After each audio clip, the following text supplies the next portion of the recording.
Hello, guys, and welcome to our channel, The Mystery of Dentistry. And today we will continue the lecture 2 of the tooth development.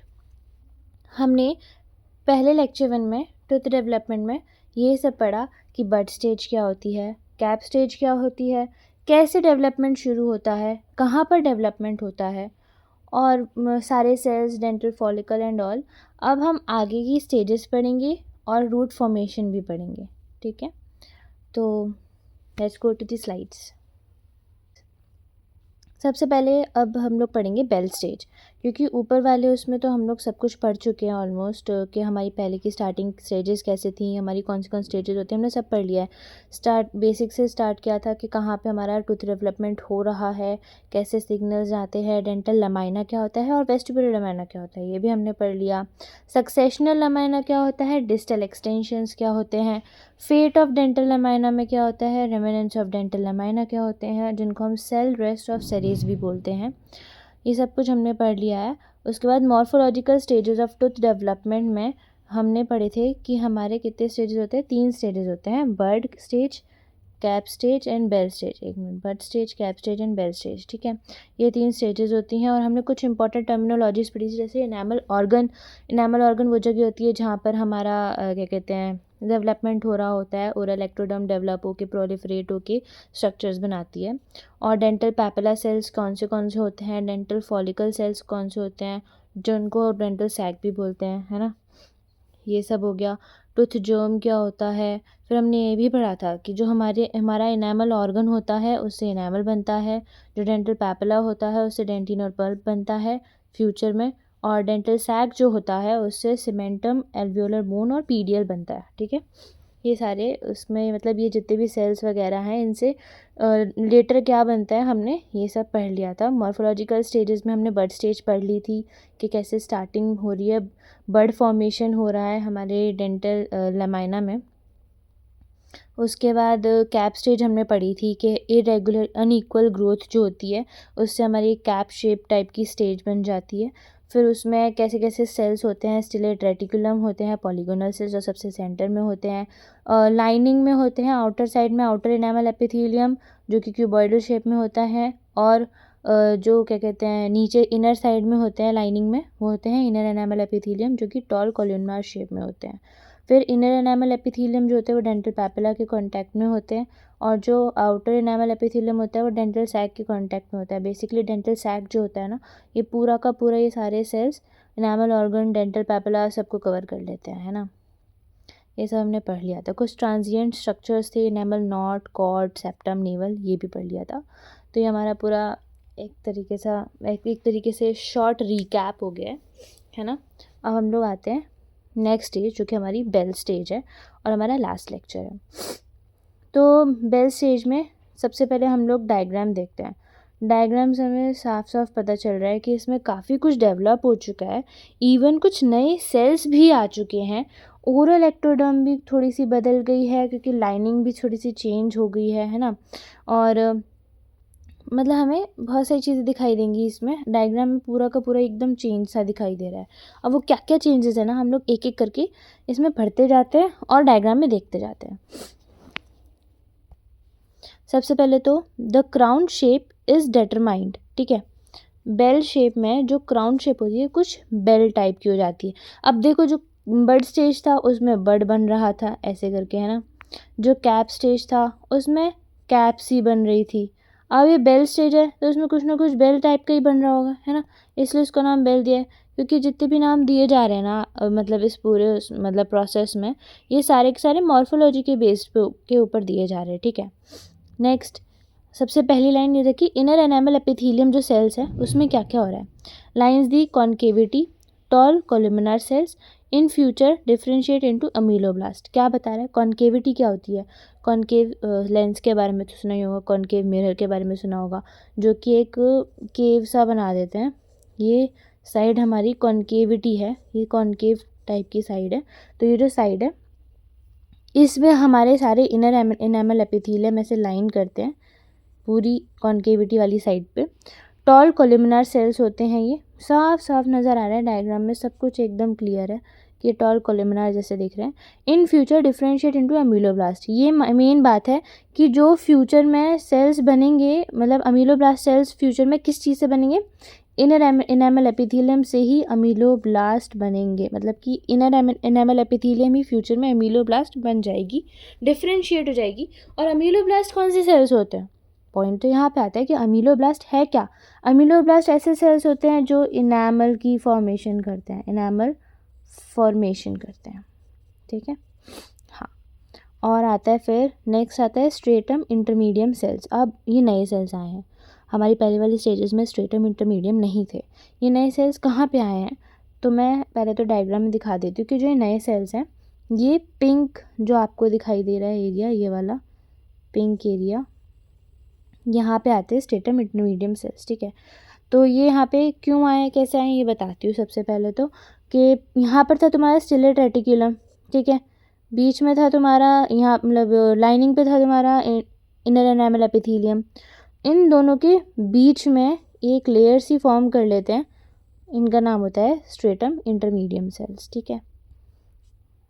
तो एक अगर हमें इनकी location पूछी जाएगी तो कौन सी लोकेशन पे होते हैं ये, जो स्टिलेट रेटिकुलम होता है और इनर एनामल एपिथेलियम सेल्स होते हैं, इन दोनों के बीच में जो सेल्स आते हैं वो स्ट्रेटम इंटरमीडियम होते हैं, ठीक है।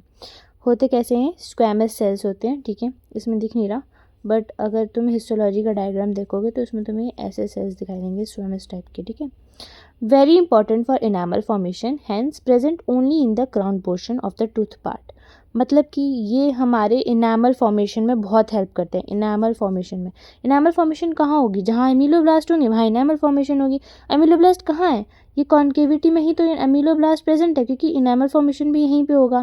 तो ये इनामल फॉर्मेशन में इतने इंपॉर्टेंट होते हैं कि ये हमारे जो फ्यूचर अमीलोब्लास्ट है, हमारे इनामल एपिथेलियम यहीं पे प्रेजेंट होते हैं, ठीक है। शोज़ हाई मेटाबॉलिक एक्टिविटी, इनकी मेटाबॉलिक एक्टिविटी बहुत हाई होती है, तभी तो ये हमें क्या कहते हैं, एक मिनट, तभी तो ये हमको इनामल फॉर्म करके, मतलब इनामल फॉर्मेशन में हमारी हेल्प करेंगे। Metabolic activity very high, present between inner enamel epithelium and stratum reticulum, ये मैंने स्टिलेट रेटिकुलम, ये मैंने बता ही दिया है ना। तो ये तुम्हारे हो गए स्ट्रेटम इंटरमीडियम, जो कि कहाँ प्रेजेंट होते हैं, इनर एनामल एपिथेलियम और स्टिलेट रेटिकुलम के बीच में प्रेजेंट होते हैं, ठीक है। हाई मेटाबॉलिक एक्टिविटी होती है इनकी, और इनका ये इनामल फॉर्मेशन में हेल्प करते हैं, इसलिए ये हमारे टूथ के इतने ही पार्ट में प्रेजेंट होते हैं। तुम देख सकते हो ओरल एनामल एपिथेलियम के और स्टिलेट रेटिकुलम के बीच में तो ये प्रेजेंट है ही नहीं, सिर्फ और सिर्फ इनर एनामल एपिथेलियम और स्टिलेट रेटिकुलम के बीच में प्रेजेंट है ना। क्यों, ऑफ कोर्स क्योंकि इनको यहाँ पे इनामल फॉर्मेशन में हेल्प करनी है ना। नेक्स्ट पे आते हैं stellate reticulum cells. Stellate reticulum cells तो हमने पहले भी पढ़े थे कि क्या कहते हैं, वो जो कोलैप्स हो जाते हैं यहाँ पे स्टार शेप फॉर्म करते हैं, वो हमारे कैप स्टेज में भी आ गए थे कि सेंटर में पॉलीगोनल सेल्स होते हैं जो कि श्रिंक हो जाते हैं और स्टार शेप के हो जाते हैं ना। यहाँ पे क्या हो रहा है, ये फर्दर और कोलैप्स हो गए हैं, reduce the distance between ameloblast and capillaries near the oral enamel epithelium. अभी क्या कर रहे हैं, अमीलोब्लास्ट यहाँ पे किसको बोला गया है, पहले तो इनर इनामल एपिथेलियम जो है उसी को अमीलोब्लास्ट बोला गया है, ठीक है। तो ये फर्दर और कोलैप्स हो जाता है, ये और जो कोलैप्स हो रहे हैं ये इसलिए हो रहे हैं ताकि जो हमारी कैपिलरीज प्रेजेंट होती है ओरल इनामल एपिथेलियम के इधर में कुछ कैपिलरीज प्रेजेंट होती हैं, उनसे हमारा अमीलोब्लास्ट क्या है, इनर एनामल एपिथेलियम का कांटेक्ट जो है वो थोड़ा और अच्छे से हो जाए, थोड़ा सा ये मतलब इनके बीच का जो डिस्टेंस है ये थोड़ा रिड्यूस हो जाए, इसलिए यहाँ पे ये वाले सेल्स कोलैप्स हो जाते हैं और, ठीक है, फर्दर कोलैप्स और हो जाते हैं। Now outer enamel epithelium cells, ठीक है। आउटर इनामल एपिथेलियम कहाँ देखे थे हमने, आउटर लाइनिंग में देखे थे ये, ठीक है। एक मिनट थोड़ा सा इरेज कर देते हैं। तो जो आउटर इनामल एपिथेलियम सेल्स है उसके बारे में पढ़ते हैं। ये होते हैं लो क्यूबॉइडल सेल्स, ठीक है, साफ साफ दिख रहे हैं, लो क्यूबॉइडल सेल्स है, ठीक है। Towards the end of bell stage it shows small folds which encloses the ectomesenchyme, and through the capillaries of ectomesenchyme it provides nutrition to ameloblast like cells or the IEE। क्या मतलब है इसका, अब क्या हो रहा है यहाँ पे, हमारे जो स्टिलेट रेटिकुलम कुछ कुछ काम कर रहे थे, स्टिलेट रेटिकुलम सेल्स इतना कोलैप्स क्यों हो रहे थे, ताकि कैपिलरीज का अमीलोब्लास्ट वाले सेल्स या फिर आईईई से कांटेक्ट जो है वो थोड़ा सा ज़्यादा अच्छे से हो जाए ना, इनके बीच का डिस्टेंस रिड्यूस हो जाए, ताकि इनको अच्छे से न्यूट्रिएंट्स मिले और ये इनेमल फॉर्मेशन आराम से कर पाए, है ना। वैसे ही आउटर इनेमल एपिथेलियम क्या कर रहे हैं, towards the end of bell stage, यानी कि जब बेल स्टेज का एंड होने वाला होता है तब क्या होता है, it show small folds which encloses the ectomesenchyme and through the capillaries the ectomesenchyme it provides nutrition to the ameloblast like cells। ये कुछ folds बना लेते हैं, जब बेल स्टेज एंड होने वाली होती है तभी कुछ folds बना लेते हैं, जो folds हमें हेल्प करते हैं न्यूट्रिशन कैपिलरीज से अमीलोब्लास्ट तक पहुंचाने में, ठीक है। बेसिकली काम ये भी वही कर रहा है जो स्टिलेट रेटिकुलम कर रहा है। स्टिलेट रेटिकुलम कैसे कर रहा है, सिर्फ ऐसे कर रहा है कि ये खुद को कोलैप्स करके डिस्टेंस रिड्यूस कर देता है और उनको न्यूट्रिशन मिल जाता है। ये कैसे कर रहे हैं, ये कुछ फोल्ड्स बना रहे हैं कैपिलरीज के आसपास, ताकि वो हमारे अमीलोब्लास्ट को अच्छे से न्यूट्रिशन प्रोवाइड कर पाए, ठीक है। अब नेक्स्ट पे आते हैं डेंटल पैपिला पे। डेंटल पैपिला सेल्स कहाँ पे होंगे, जहाँ पे कॉन्केविटी है यहाँ पे ये पूरे में डेंटल पैपिला सेल्स होंगे, है ना। मैं पहले ही बता दूँ, ये जो डायग्राम है ये हमने सिर्फ अंडरस्टैंडिंग के बेसिस पे बनाया गया है, वैसे इसका हिस्टोलॉजिकल डायग्राम जो होता है उससे पढ़ोगे तो वो भी अच्छे से समझ आ जाएगा, है ना। लेकिन ये एक डायग्राम भी हम एग्जाम में बना सकते हैं जस्ट फॉर अंडरस्टैंडिंग बेस के लिए। Dental papilla cells, it shows the peripheral cells differentiating into odontoblast, ठीक है। ये होते हैं डेंटल पैपिला सेल्स, जो हमने यहाँ पे भी पढ़े हैं, कैप स्टेज में भी पढ़े हैं, ठीक है। कैप स्टेज में भी यहाँ पे डेंटल पैपिला सेल्स प्रेजेंट होते हैं, लेकिन बेल स्टेज में क्या डिफरेंस हो रहा है, डिफरेंस ये हो रहा है कि जो डेंटल पैपिला सेल्स होते हैं इसके जो पेरिफेरल सेल्स होते हैं ये डिफ्रेंशिएट होके ओडोंटोब्लास्ट बनते हैं। क्या बनते हैं, यहाँ पे क्या लिखा है, ओडोंटोब्लास्ट बनते हैं। अब हमने ये पढ़ा था कि जो आईईई होता है, कहाँ गया, जो आईईई होता है ये हमारा क्या बनता है, अमीलोब्लास्ट बनता है डिफ्रेंशिएट होकर, जो कि इनेमल फॉर्मेशन में हेल्प करता है। तो ये जो ओडोंटोब्लास्ट होता है ये किस चीज़ की हेल्प करता है, ये हमारा डेंटिन फॉर्मेशन में हेल्प करता है, ठीक है। डेंटिन फॉर्मेशन में हेल्प करते हैं। तो यहाँ पे जो डेंटल पैपिला सेल्स है वो डिफ्रेंशिएट होके ओडोंटोब्लास्ट बन जाएंगे, वो भी उसके पेरीफेरी पे, ठीक है। पेरीफेरल जो सेल्स है सिर्फ वही डिफ्रेंशिएट होके पेरीफेरी पे बन जाएंगे, ठीक है। These odontoblast cells will form dentin in future, simple, ठीक है। हमने पढ़ा है डेंटल पैपिला से ही हमारा डेंटिन और पल्प बनता है ना। कहाँ पे पढ़ा था, ऊपर वाली स्लाइड में हमने ये पढ़ा था, क्या बना है, डेंटल पैपिला से डेंटिन और पल्प बनता है, ठीक है। नेक्स्ट आते हैं डेंटल फॉलिकल सेल्स, ठीक है। डेंटल फॉलिकल कोई डेंटल सैक भी बोलता है, ठीक है। जो डेंटल फॉलिकल या फिर डेंटल सैक वाले सेल्स होते हैं, with the development of root the fibres of dental sac differentiate into PDL fibres, ठीक है। क्या बोल रहे हैं, जैसे जैसे रूट डेवलपमेंट हो रहा है वैसे वैसे जो डेंटल सैक के फाइबर्स है, एक्चुअली ये जो फाइबर्स है ना, देखो यहाँ पे तुम्हें दिख रहे होंगे, ये पूरा डेंटल सैक जो फॉर्म कर रहे हैं फाइबर्स, ये सारे फाइबर्स क्या कर रहे हैं, डिफ्रेंशिएट इनटू पीडियल फाइबर्स। पीडियल का मतलब होता है पेरियोडोंशियल लिगामेंट, ठीक है। तो जो पेरियोडोंशियल लिगामेंट हमने पहले पढ़ा था कि जो डेंटल फॉलिकल होता है वो फ्यूचर में क्या बनाएगा, पीडीएल बनाएगा, ठीक है। तो जो पीडीएल वो बन रहा है, कैसे बन रहा है कि जो डेंटल सैक के जो फाइबर्स होते हैं सारे फ्यूचर में क्या बन जाएंगे, पीडियल फाइबर्स बन जाएंगे, डिफ्रेंशिएट हो जाएंगे जब डेवलपमेंट ऑफ रूट मतलब ऑलमोस्ट होने वाला होता है या फिर हो रहा होता है तब, ठीक है। पीडियल फाइबर्स का मेनली काम क्या होता है, जो हमारी एल्वियोलर बोन होती है उसके साथ वो ऐसे फाइबर्स स्टिक हो जाते हैं। नेक्स्ट आती है मेम्ब्रेना प्रीफॉर्मेटिवा, ठीक है। अब ये क्या होती है, the basement membrane that separates the enamel organ and the dental papilla just prior to the dentin formation is called membrana formativa, ठीक है। अभी क्या होता है हम अच्छे से थोड़ा समझते हैं। The basement membrane that separates the enamel organ and the dental papilla, अब देखो ये डेंटल पैपिला है, ये हमारा इनेमल ऑर्गन है, इसके बीच में जो मेम्ब्रेन है इसको हम बेसमेंट मेम्ब्रेन बोल रहे हैं, ठीक है, ठीक है। जस्ट प्रायर, हाँ dental papilla just prior to the dentin formation is called membrana preformativa, मतलब कि जब डेंटिन फॉर्मेशन के मतलब जस्ट पहले इस लेयर को हम लोग क्या बोल देते हैं, मेम्ब्रेना प्री फॉर्मेटिवा बोल देते हैं, which is not that much important, but याद रख लोगे तो क्या ही जाएगा, ठीक है। When the deciduous tooth bud are at the bell stage, we can observe the successional lamina and permanent tooth bud in the bud stage.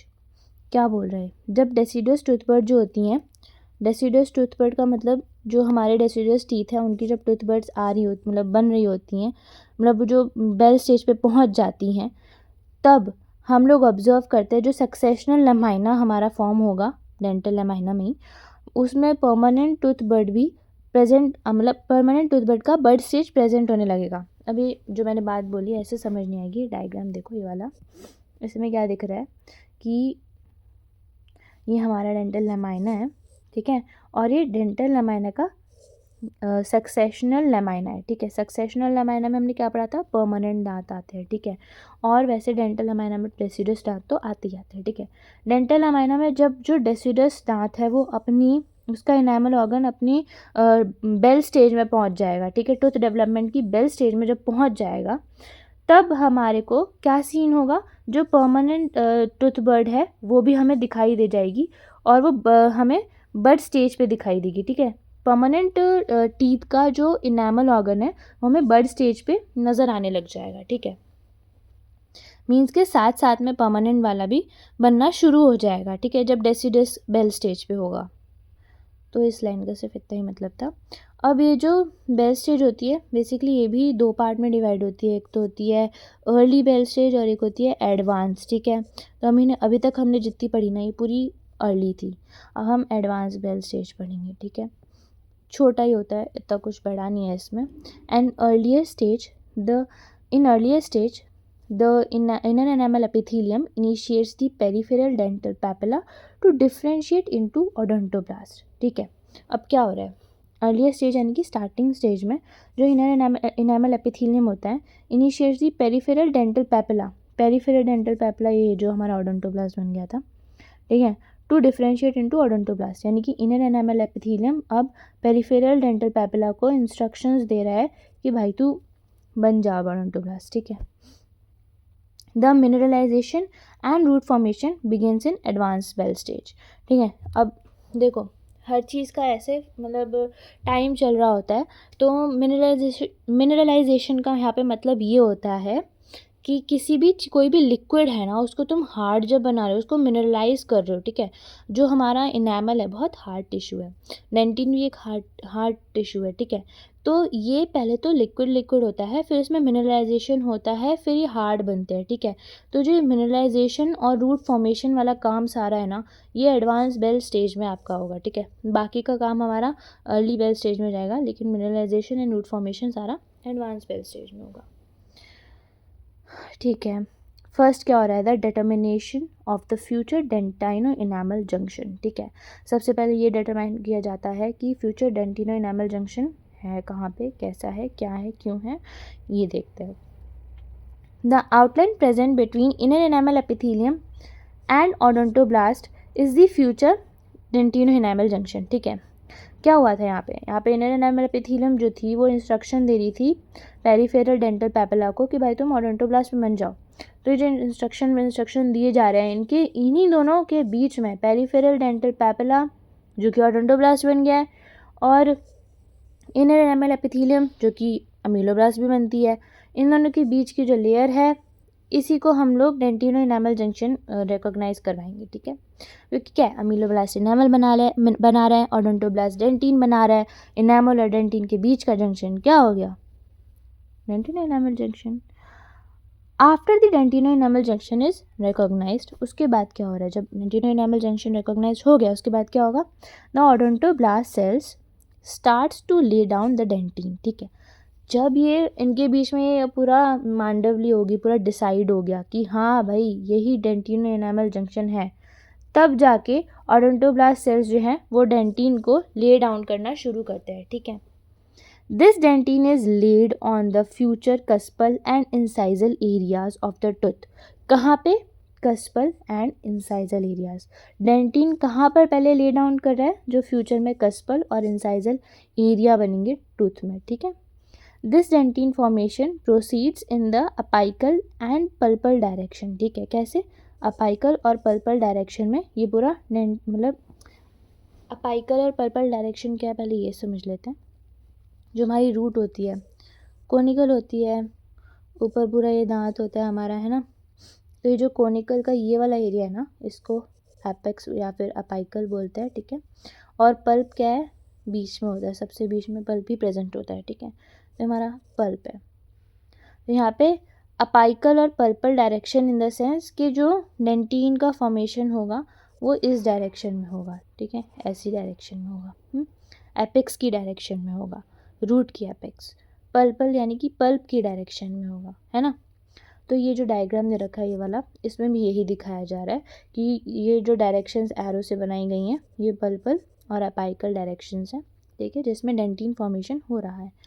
और कहाँ पे हो रहा है, सबसे पहले कस्पल और इंसाइजल एरिया, जो हमारे कस्प और कस्पल और इंसाइजल एरिया भी हम समझाते हैं कि जैसे अगर हम एक मोलर की बात करें, एक मिनट, अच्छा नहीं बना, अगर हम एक मोलर की बात करें, जैसे कि ये एक मोलर है तो ये इसके कस्प है, तो ये हो गया तुम्हारा कस्पल एरिया। अगर एक इंसाइजर की बात करें तो इंसाइजर कैसा दिखता है, एक ऐसा दिखता है इंसाइजर, है ना। तो इसका इंसाइजल एरिया हो गया। तो सबसे पहले जो डेंटिन फॉर्मेशन शुरू होता है वो इंसाइजल एरिया, इंसाइजर्स में, कस्पल एरिया जो हमारे पोस्टीरियर टीथ है उनमें, ठीक है। तो इसका मतलब सिर्फ यही था, ये कुछ टर्म्स है, इनको समझाना बहुत ज़रूरी था वरना फिर कन्फ्यूजन होती है।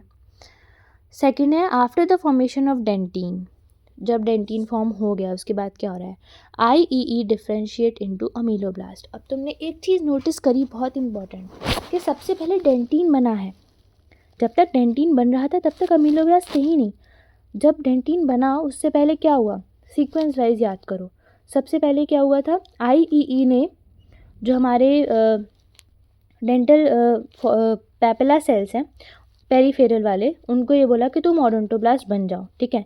जब वो ओडोंटोब्लास्ट बन गए तब फिर उन्होंने आइडेंटिफाई किया कि हमारा DEJ क्या होगा। जब उनका DEJ आइडेंटिफाई हो गया तब उन्होंने कहा कि अब हम डेंटिन को ले डाउन करना शुरू करते हैं। जब after the formation of dentin, जब डेंटिन फॉर्म हो गया उसके बाद IEE बोले कि अब हम कन्वर्ट हो जाते हैं अमीलोब्लास्ट में, ठीक है।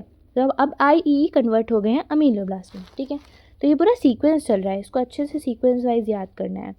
तो क्या हुआ, IEE अब कन्वर्ट हो चुके हैं अमीलोब्लास्ट में, and ameloblast starts forming enamel on the newly form dentin. अब जो डेंटिन बन चुका है, ये वाला डायग्राम देखो, ये है सेकंड वाले का डायग्राम। अब जो डेंटिन बन चुका है, ये येलो वाला जो है ना, ये पूरा डेंटिन है, ये पूरा बन गया है, ठीक है। जो डेंटिन बन चुका है इसके ऊपर यहाँ पे तुम्हें छोटे छोटे सेल्स दिख रहे होंगे, जो हमारे इनर एनामल एपिथेलियम के सेल्स, जो अब वो बन गया, अमीलोब्लास्ट बन गया। इनके ऊपर अब हम यहाँ पे देख सकते हैं कि ब्लू कलर का हमें इनामल बनता हुआ दिखाई दे रहा है, ठीक है। तो अब जो डेंटिन बन गया है उसके ऊपर हम लोग इनामल को ले डाउन करवाएंगे अमीलोब्लास्ट की हेल्प से, ठीक है। तो ये पूरा एकदम सीक्वेंस सा चल रहा था। नेक्स्ट आता है फॉर्मेशन ऑफ HERS। HERS क्या होता है, Hertwig's epithelial root sheath, ठीक है। ये बहुत इंपॉर्टेंट चीज़ है। अभी काम क्या कर रही है हमें ये सबसे ज़्यादा समझना ज़रूरी है। Responsible for the formation of shape, size, cut, responsible for the formation of shape, size, number, length of root, ठीक है। पूरा रूट का काम करेगी ये, ठीक है, अच्छे से। क्या इसकी रिस्पॉन्सिबिलिटी है भाई, तुम्हारी ये रिस्पॉन्सिबिलिटी है कि तुम आए हो तो तुम्हें फॉर्मेशन ऑफ मतलब रूट की शेप का, साइज़ का, नंबर ऑफ रूट्स का और लेंथ का अच्छे से ध्यान रखना है, ठीक है। ये जो पूरी तैयारियां चल रही है ना दांत के बनने में, इसमें तुम्हारा काम क्या है, वो ये है तुम्हारा काम, HERS का काम क्या है, ये है कि वो शेप का, साइज़ का, नंबर का, लेंथ का, रूट के सबका ध्यान रखेगी, ठीक है। When the enamel and the dentine formation reaches up to the cemento-enamel junction, क्या बोल रहा है अभी, इनामल और डेंटिन का जो फॉर्मेशन चल रहा था वो कहाँ तक पहुँच गया, अब हम हमारे सीमेंटो इनामल जंक्शन तक पहुँच गया, ठीक है। अब इसको भी हमें एक अच्छे से समझते हैं कि ये सीमेंटो इनेमल जंक्शन होता कहाँ है, ठीक है, ये जानना भी बहुत ज़रूरी है। तो हम इस एरिया में आ जाते हैं एक बार। तो एक डायग्राम बनाती हूँ ब्लैक से। हमने पूरा दांत को ऐसे काटा है जिसमें अब हम दिखाएंगे अलग अलग लेयर्स, ठीक है। सबसे पहले ऊपर तो तुम्हारा आ जाएगा इनेमल, ठीक है, ये आ गया इनेमल। Next colour green. नीचे आएगा तुम्हारा सीमेंटम, ठीक है। उसके बाद बीच में पहली बात तो एक और बार कलर चेंज करते हैं, यहाँ आएगा तुम्हारा डेंटिन, ठीक है। और फिर यहाँ बीच में आएगा तुम्हारा पल्प, ठीक है। अभी सीमेंटो इनेमल जंक्शन कहाँ है? सीमेंटो इनेमल यानी कि सीमेंटम, ये है सीमेंटम, और इनेमल ये है इनेमल, इन दोनों के बीच का जंक्शन होता है ये, ठीक है। इनेमल सिर्फ हमारे क्राउन को कवर करता है और सीमेंटम हमारी रूट को कवर करता है, ठीक है। ये थी सिंपल सी बात। ओके, ठीक है, समझ आ गया।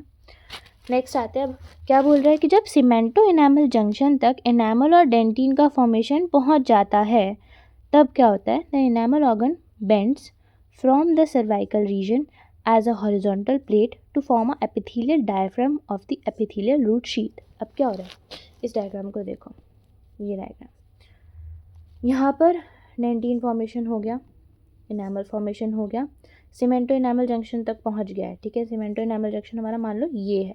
यहाँ क्या हो रहा है, अब ये जो एरिया है हमारा एक प्लेट सी बना देगा, ये एक प्लेट फॉर्म करेगा जो कि हमारी हॉरिजॉन्टल प्लेट होगी, जिसको हम एपिथेलियल डायाफ्राम बोलेंगे, ठीक है, of the epithelial root sheath, ठीक है।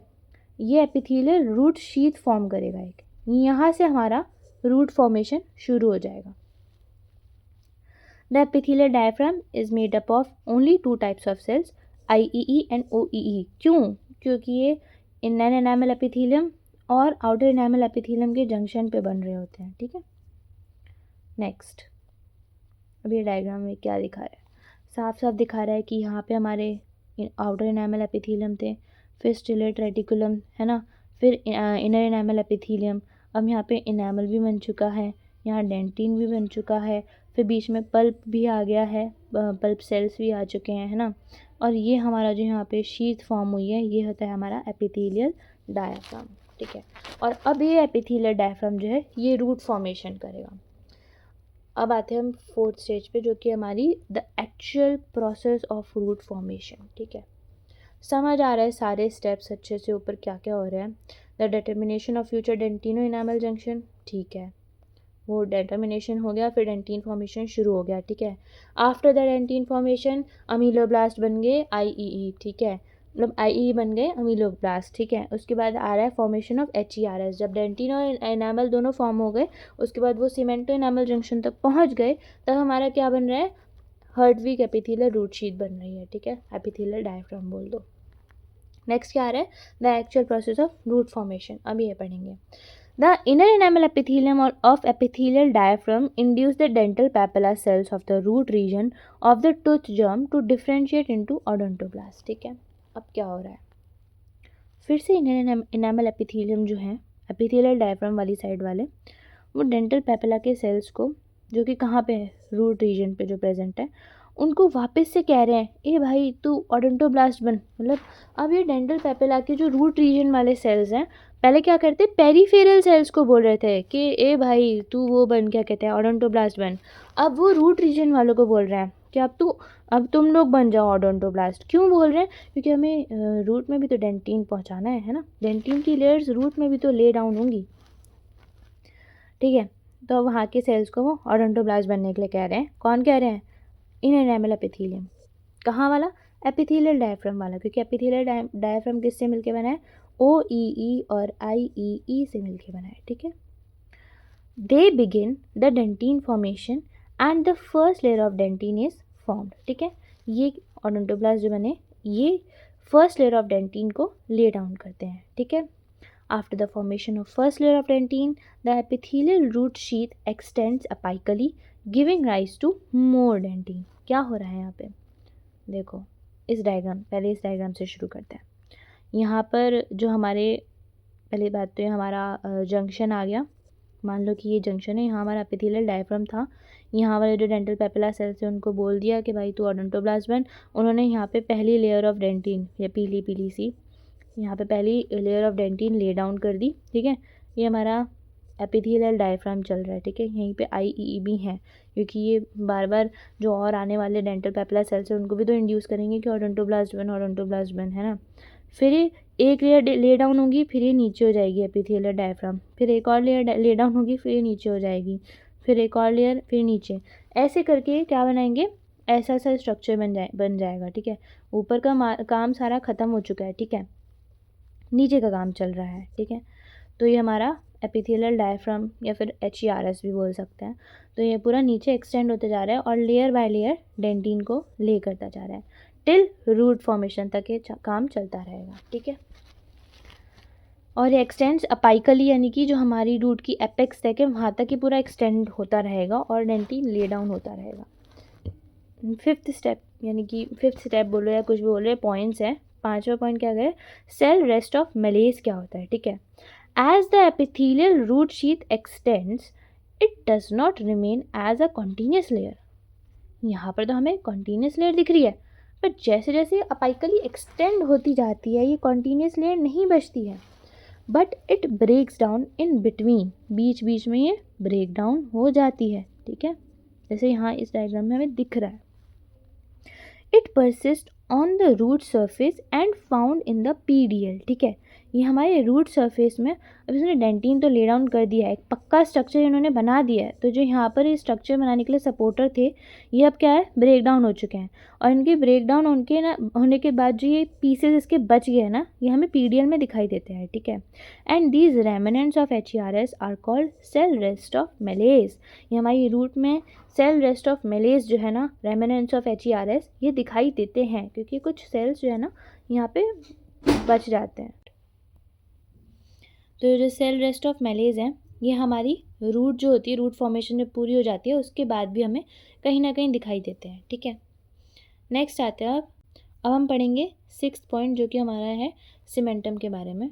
क्या बोल रहा है, once the dentin is formed, एक बार जब डेंटिन बन गया है, ठीक है, उसके बाद क्या हो रहा है, the cells of the tissue of dental sac, ये सेल नहीं है यहाँ पे, सैक है या फिर फॉलिकल बोल सकते हैं, बिगिंस टू प्रोलिफरेट. ठीक है, हमारे जो आसपास डेंटल सैक के सेल्स और फाइबर्स थे, यहाँ पे अब सेल्स जो हैं उसके प्रोलिफरेट होना शुरू हो गए हैं. क्योंकि हमने ऊपर पढ़ा था कि डेंटल सैक क्या बनाता है, सीमेंटम बनाता है, एल्वियोलर बोन बनाता है और PDL बनाता है. ठीक है, ये 3 चीज़ें बनाता है. अभी यहाँ पे सीमेंटम की बात चल रही है. Hence they come in contact with radicular dentin and differentiate into cementoblast. ठीक है, ये रेडिकुलर डेंटिन कौन सा है, जो हमारी रूट में डेंटिन ले डाउन हुआ है, ये रेडिकुलर डेंटिन है. इसके साथ ये कॉन्टैक्ट में आते हैं, कौन आते हैं, डेंटल सैक के सेल्स आते हैं. फिर ये हमारा सीमेंटोब्लास्ट बन जाते हैं. सीमेंटोब्लास्ट कौन से सेल्स होते हैं, देखो अमीलोब्लास्ट से एनामल बन रहा था, ओडोंटोब्लास्ट से डेंटिन बन रहा था, तो सीमेंटोब्लास्ट से सीमेंटम बनेगा. ठीक है, तो ये सीमेंटोब्लास्ट में डिफ्रेंशिएट होना शुरू हो जाते हैं. ठीक है, hence the cementoblast starts the formation of cementum over the dentin. ठीक है, अब यहाँ पर जो डेंटिन ले डाउन हुआ था, इसमें पहले इरेज करते हैं और फिर अच्छे से समझते हैं कि हो क्या रहा है. जो यहाँ पे रेडिकुलर डेंटिन ले डाउन हुआ है ना, इसके कांटेक्ट में हमारे डेंटल सैक के सेल्स आएंगे और वो सीमेंटोब्लास्ट में डिफ्रेंशिएट होना शुरू हो जाएंगे और अपना सीमेंटम ले डाउन करना शुरू कर देंगे, किसके ऊपर, डेंटिन के ऊपर. ठीक है, नेक्स्ट 7th पॉइंट क्या कर रहे हैं, मल्टीपल रूट्स. ठीक है, अब यहाँ पे सीमेंटम बन गया, सब कुछ बन चुका है. नेक्स्ट जो पॉइंट आ रहा है कि मल्टीपल रूट्स कैसे बनती हैं. When we see cervical area where the epithelial root sheath is present, we can see 2 epithelial diaphragms and they grow towards each other and forms 2 roots. ठीक है, बेसिकली ये लोअर मोलर्स का बता रहे हैं कि कैसे 2 रूट्स बन रही हैं, ठीक है। Upper molars they have 3 roots hence 3 epithelial diaphragm. जो एपिथेलियल डायफ्राम होता है ना, हमने क्या बताया था, जो HERS होता है उसी के अंडर में आता है एपिथेलियल डायफ्राम, जो कि हमारे रूट के यहाँ बन रहा था, ठीक है। यही हमने बताया था HERS का क्या काम होता है, नंबर ऑफ रूट्स के बारे में भी काम करना कि कितनी रूट्स बनेंगी, ठीक है। जो लोअर मोलर्स होते हैं उनमें 2 रूट होती हैं, तो यहाँ पे 2 एपिथेलियल डायफ्राम प्रेजेंट होते हैं, ठीक है। और जो क्या कहते हैं अपर मोलर्स होते हैं उनमें 3 रूट्स होती हैं, तो फिर 3 एपिथेलियल डायफ्राम होंगे, ठीक है। तो फिर एपिथेलियल डायफ्राम की काउंट से पता चल जाता है कि कितनी रूट्स होंगी, है ना। अब आते हैं हम कुछ ऐसे पॉइंट्स पे जो कि मतलब बहुत इंपॉर्टेंट टर्म्स कह सकते हो उनको। तो ऐसे क्या इंपॉर्टेंट टर्म्स हैं ये पढ़ते हैं। सबसे पहले है इनेमल पर्ल्स और सेकंड होता है एसेसरी कैनाल्स, ठीक है। इनेमल पर्ल्स क्या होते हैं, the process of root formation, ठीक है। As the dentin formation continues, root में डेंटिन बन रहा था HERS की हेल्प से, हमने देखा था। HERS ब्रेक्स डाउन, हमने ये भी देखा था कि यहाँ पर ब्रेक डाउन ऑफ HERS हो जाता है, ये है ना, ठीक है, रेमिनेंट्स फॉर्म होते हैं। And moves away from the dentin, ठीक है, ब्रेक डाउन होकर डेंटिन से दूर चला गया। But if it did not move away from for a longer time then the IEE in HERS, ठीक है। हमने क्या बोला था, इनर एनामल एपिथेलियम जो होता है वही तो बोलता है डेंटल पैपिला के सेल्स को कि भाई तू ओडोंटोब्लास्ट बन और फिर डेंटिन बनाना शुरू कर। तो हमारा जो HERS होता है उसमें IEE प्रेजेंट होता है, ठीक है। तो जो IEE HERS में प्रेजेंट होता है फॉर्म्स द अमीलोब्लास्ट सेल्स, ठीक है। ये यहाँ पर अगर हमारा HERS टूटने के बाद, ब्रेक डाउन होने के बाद डेंटिन से अलग नहीं होता है, मूव अवे नहीं होता है उसके सेल रेस्ट ऑफ मेलेज, तो क्या होगा, जो IE प्रेजेंट है HERS में वो अमीलोब्लास्ट सेल्स में कन्वर्ट हो जाएगा, ठीक है। Which forms the enamel on the root surface, फिर हमारे रूट सरफेस में कहीं कहीं पे हमें इनेमल फॉर्मेशन दिखाई देने लग जाएगा, और these are called enamel pearls, ठीक है। ये हमारे इनेमल पर्ल्स कहलाते हैं कि कुछ कुछ इनेमल की जगह मतलब कुछ कुछ इनेमल फॉर्मेशन होने लगता है थोड़ा थोड़ा थोड़ा थोड़ा पर्ल्स की तरह। Normally found in furcation area, furcation area क्या होता है, सपोज ये हमारा एक टीथ है, तो इसमें ये 2 रूट हैं, तो जो दो रूट हैं इसके इस एरिया को बोलते हैं फर्केशन एरिया, क्योंकि यहाँ पे 2 रूट अलग अलग हो रहे हैं, ठीक है। तो मेनली फर्केशन एरिया में इनेमल पर्ल्स पाए जाते हैं, है ना। अब आते हैं एसेसरी कैनाल्स, ठीक है। If the HERS lose its continuity, मतलब कि अभी इसमें इनामल पर्ल्स में क्या होता है कि यहाँ पर ब्रेक डाउन हो रहा है, सही टाइम पे हो रहा है, ठीक है, बट वो डेंटिन से मूव अवे नहीं हो रहे हैं, ठीक है। यहाँ पर क्या हो रहा है, जो ब्रेक डाउन हुआ है, मतलब जो कंटिन्यूटी थी HERS की, लूज प्रायर, यानी कि डेंटिन फॉर्मेशन पूरा हुआ ही नहीं, उससे पहले ही कंटिन्यूटी जो है वो ब्रेक डाउन हो गई है, ठीक है। डेंटिन फॉर्मेशन आपका पूरा ही नहीं हुआ है, उसके पहले ही, prior to dentin formation, then there is formation of accessory canals.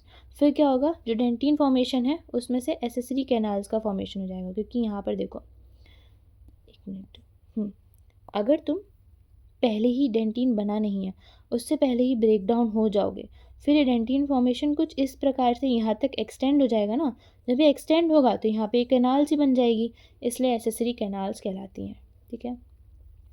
Also found in the furcation area, ये भी फर्केशन एरिया में काफ़ी पाई जाती हैं। तो ये था हमारा पूरा का पूरा tooth development and development of root भी इसी में ही आ जाता है। एडवांस बेल स्टेज पढ़ ली हमने, सब कुछ अच्छे से डिटेल में पढ़ लिया है। बेल स्टेज की अर्ली और एडवांस दोनों पढ़ ली हैं। ट्रांजिएंट स्ट्रक्चर्स हमने पहली जो लेक्चर है उसमें पढ़ लिए थे कैप स्टेज के। बर्ड स्टेज हो गया है, पूरा स्टार्टिंग से लेके एंड तक हमने अच्छे से पूरा डेवलपमेंट ऑफ टूथ फिनिश कर लिया है। सो थैंक यू गाइस। मैं होप करती हूँ कि आपको ये लेक्चर अच्छे से समझ आएगा। ये लेक्चर पढ़ने से पहले आप लोग अगर लेक्चर 1 पढ़ लेंगे टूथ डेवलपमेंट का, तो और अच्छे से ये वाला लेक्चर समझ आएगा। So thank you guys for watching and bye.